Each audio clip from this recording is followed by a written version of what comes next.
As you all know, CBR is one of the greatest and most reputable news outlets on the net, and a couple weeks ago, they published a banger.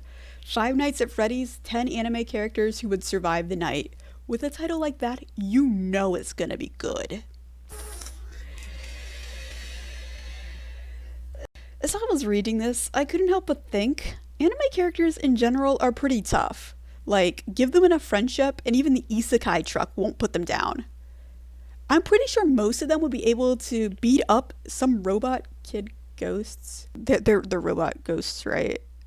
I've never played FNAF. I have no idea. Wouldn't it be a lot harder to come up with a list of 10 characters who couldn't survive Five Nights at Freddy Fazbear's Pizzeria?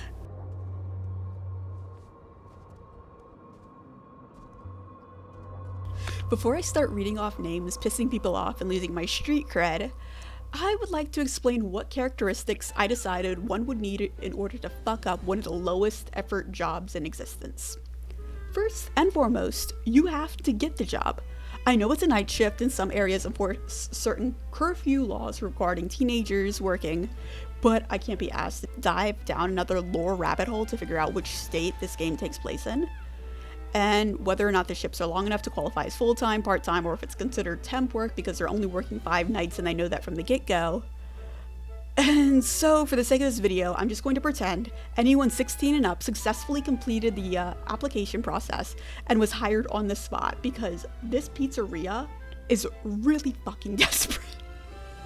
Secondly, the character has to be unable to fight the animatronics. This, right off the bat, eliminates most shonen characters, because, like, if you can Kamehameha a planet, you can probably destroy a robot doll that's been collecting dust in a basement for, like, 20 years. A ghost robot. Ghostbot. And lastly, to truly fail, and this one is probably the most important deciding factor, characters must possess an inability or unwillingness to follow basic instructions. If you actually can do the job correctly, you live, you'll be fine. Sure, you might get a few jump scares, but you'll be fine. You will make it to the end of the week. It's not a hard job. It's really not a hard job. In short, you have to be 16 and older, weak sauce, and unable to hit buttons correctly in dire situations. And note that I did automatically eliminate characters unable to do the job properly because of some disability. Like, for example, if they're blind, I'm not going to put them on the list because I can't see a jump scare. That's just really low effort, and I'm not doing that. It's just... Here, in no particular order, is my list of 10 anime characters who would not survive FNAF. The first character is so obligatory, I feel almost ashamed for adding him. Shinji Ikari from... oh god. Evangelion? I've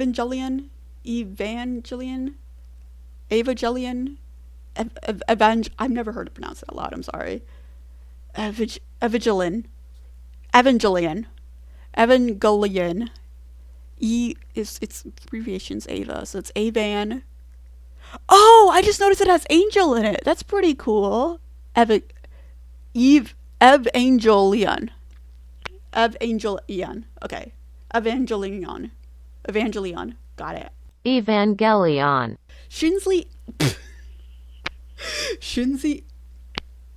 Shinji is a spineless coward who couldn't survive 5 hours at Chuck E. Cheese, let alone 5 night shifts Freddy Fazbear's Pizzeria.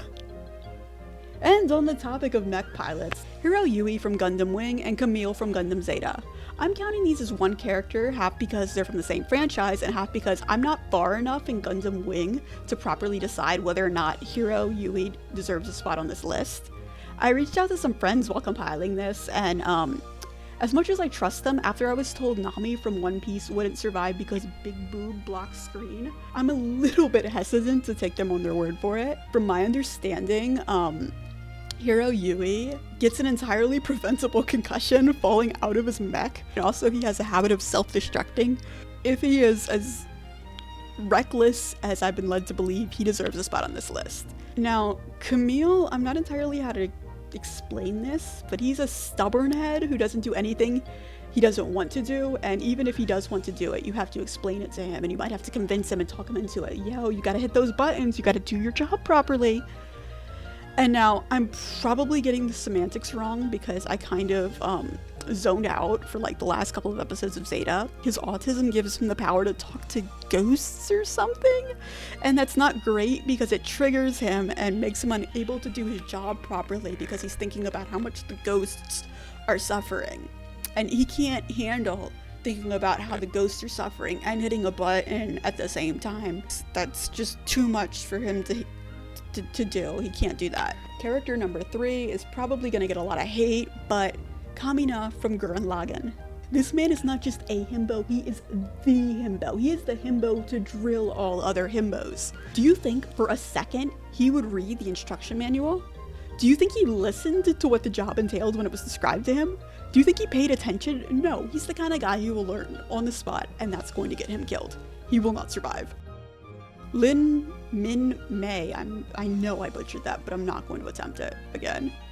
From Macross, Do You Remember Love? Now, she's the outlier on this list because she isn't stupid.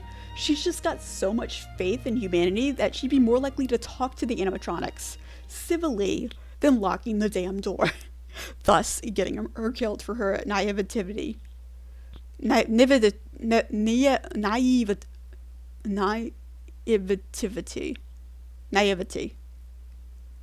She's naive. Naive, that's the word, but with avidity in the end. Naivety. Character number 5 is Joey Wheeler from Yu-Gi-Oh! He's not the brightest, and I think he, like Kamina, didn't really pay attention to the instructions, and without the heart of his cards and the faith in his friends, I don't think he has what it takes. Next up is Dice from Hypnosis Mike. Look, this was really difficult. You know how hard it is to find stupid as rock characters who can't follow basic instructions, who also are so weak they can't fight robot kids, ghost, Chuck E. Cheese characters? It's hard, okay?